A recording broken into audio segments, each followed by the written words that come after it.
तो ये हमें एक बेसिक आइडिया हो गया कि जो गेलुसेक कह रहा है कि जब भी गैसियस रिएक्टेंट्स और गैसियस प्रोडक्ट आपस में कंबाइन करेंगे, they will always combine in a fixed ratio by volume. इनकी क्योंकि गैस की बात हो रही है तो हम क्या कंसेप्ट लेके चलेंगे, fixed ratio by volume.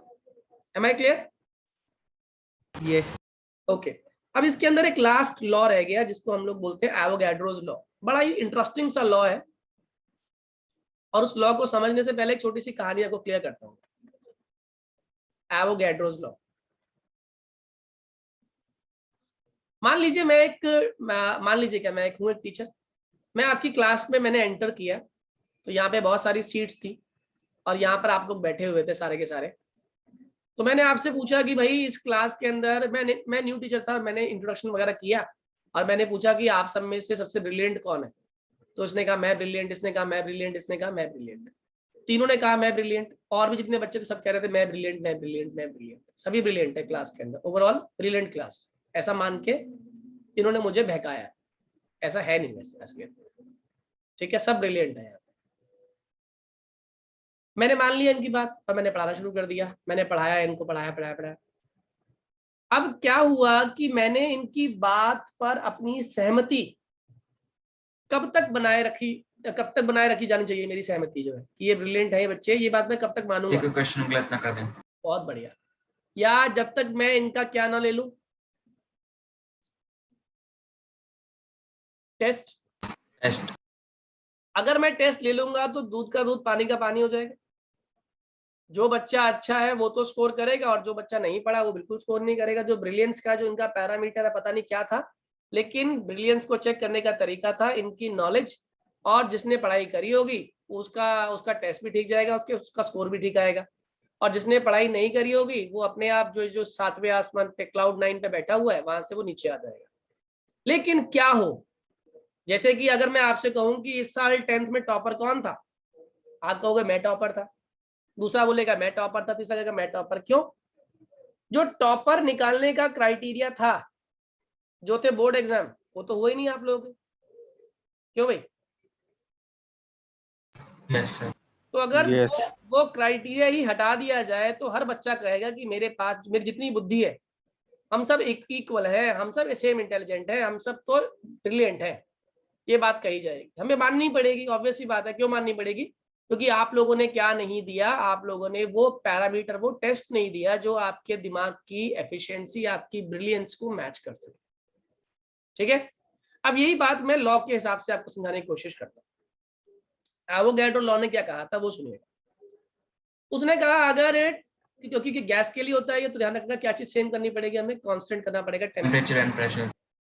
At constant temperature and pressure equal volume of all gases will contain equal number of particles। क्या कहा मैंने?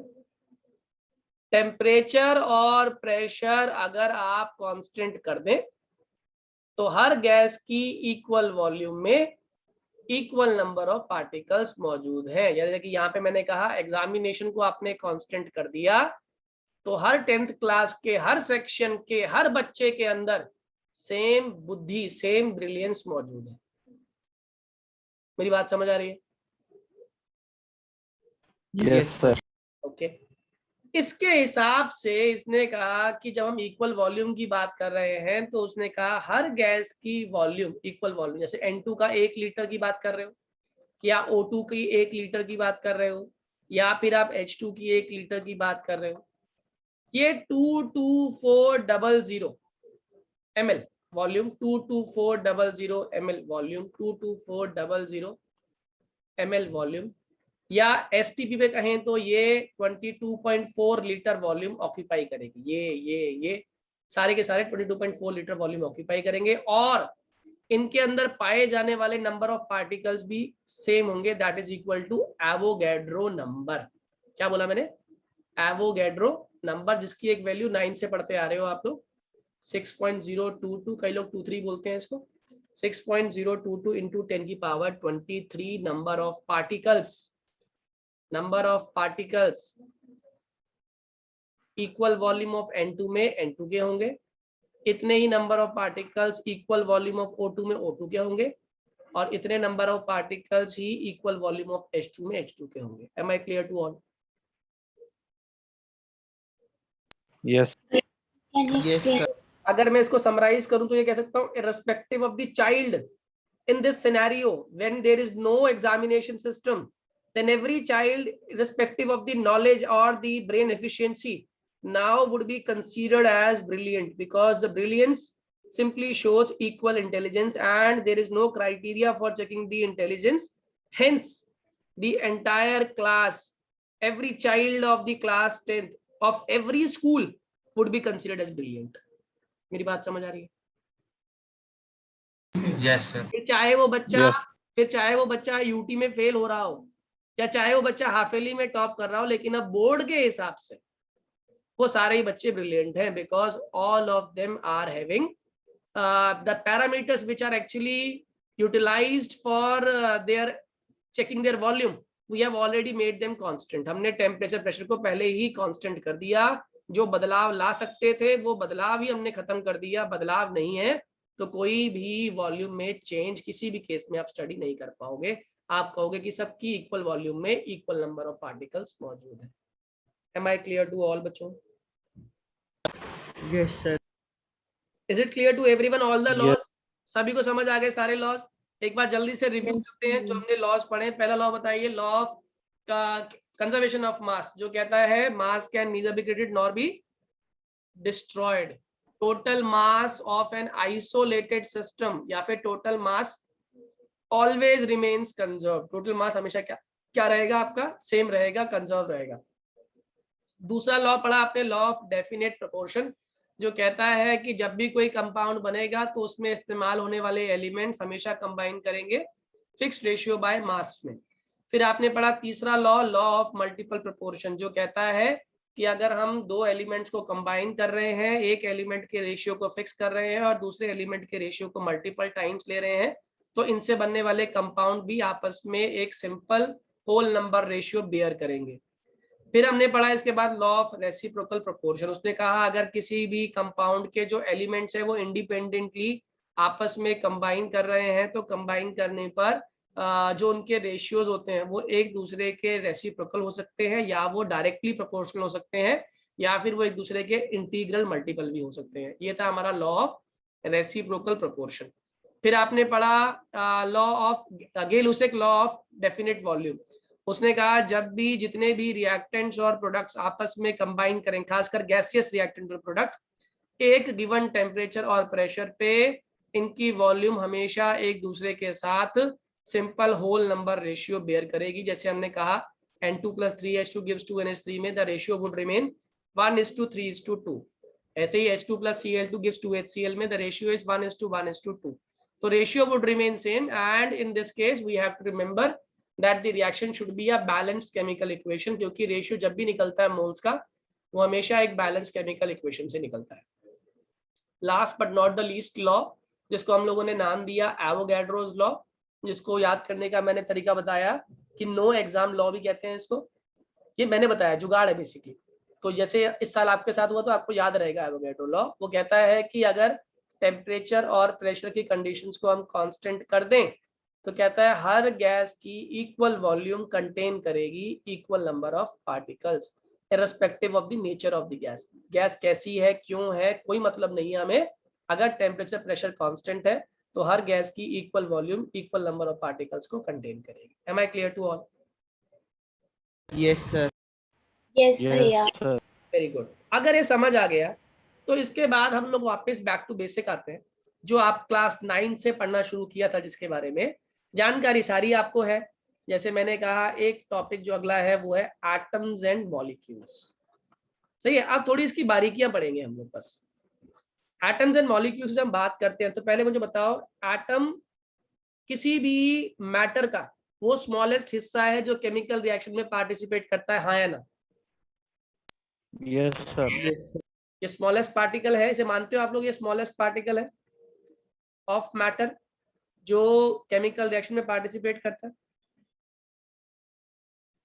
या नहीं? Yes, sir. Yes. ऐसा मान के चलते आए, लेकिन क्या अभी भी आप ये बात मानते हो? अभी तो हम मानते हैं कि भाई एटम को तो आगे हम फर्दर डिवाइड कर सकते हैं ना भाई। एटम के तो Yes, बहुत sir. सारे पार्टिकल्स निकल के आ गए, इलेक्ट्रॉन, प्रोटॉन, न्यूट्रॉन, पाई, मेसॉन्स, एंटी न्यूट्रिनो, न्यूट्रिनो, कितने पार्टिकल्स बन गए।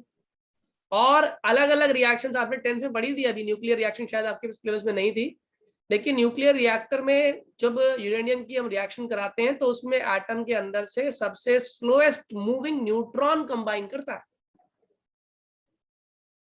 Neutron. And what is neutron? Atom की further classification, electron, proton, neutron. मेरी बात समझ आ रही है?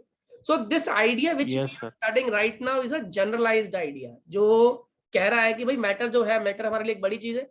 मैटर की छोटी चीज क्या हो गई? एटम, जो रिएक्शन में पार्टिसिपेट करती है, मगर एटम के अंदर भी सब एटॉमिक पार्टिकल्स हैं जो अलग अलग तरीके से बिहेव करते हैं और पार्टिसिपेट करते हैं। Am I clear? दूसरा पॉइंट ये भी आपने 9th में पढ़ा था कि एटम कभी भी इंडिपेंडेंटली एग्जिस्ट नहीं करता, करना भी नहीं चाहिए। बताओ क्यों नहीं करना चाहिए? क्योंकि हर एटम क्या चाहता है, क्या होना चाहता है? Stable. बहुत बढ़िया। और स्टेबल एटम होगा मॉलिक्यूल बनके। ये कितने लोगों को बात समझ आती है? आ गई. एटम कंबाइन करेगा एटम से और क्या फॉर्म कर लेगा? मॉलिक्यूल। इसलिए कहा जाता है कि एटम की इंडिपेंडेंट एग्जिस्टेंस पॉसिबल है ही नहीं। तीसरी बात पे आ जाइए। तीसरी बात कह रहा है हमको कि जितने भी एटम्स हैं जब वो कंबाइन करते हैं, दो या दो से ज्यादा, टू और more than two atoms combine करते हैं तो क्या फॉर्म कर लेते हैं? Molecule. बहुत बढ़िया। ये क्लास 9th की बातें हैं जो हम लोग जानते हैं, ठीक है। इसी क्लास 9 से निकल के आई थी एक और थ्योरी जिसको आप लोग बोलते हो डेल्टन्स एटॉमिक थ्योरी। ज्यादा बताऊंगा नहीं गहराई में, खाली बस पॉइंट्स डिस्कस करने वाला हूं मैं। डेल्टन, क्योंकि एनसीईआरटी में भी है ये डेल्टन्स एटॉमिक थ्योरी। कोई जानता है आप में से डेल्टन एटॉमिक थ्योरी क्या क्या थी?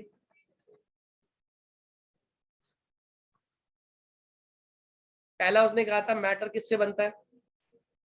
Atom से. इनडिविजिबल एटम से, है ना। इनडिविजिबल पार्टिकल से बनता है मैटर, जिसको हम लोग क्या बोलते हैं?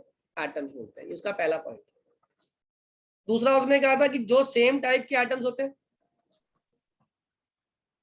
एटम्स ऑफ सेम सब्सटेंस, उनकी प्रॉपर्टी भी कैसी होती है? Same होती हैं. है ना। तो atoms of same substance are same in all aspects, same ratio, same तरीके से बिहेव करते हैं, उनकी प्रॉपर्टीज भी सब सेम बिहेव करती है। और atoms of different elements are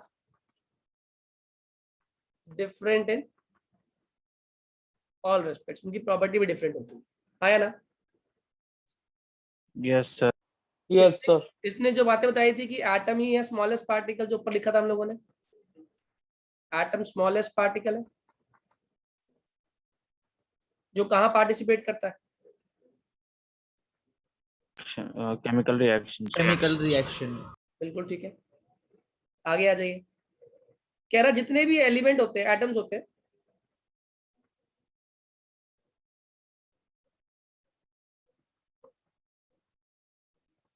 ये कंबाइन कर सकते हैं।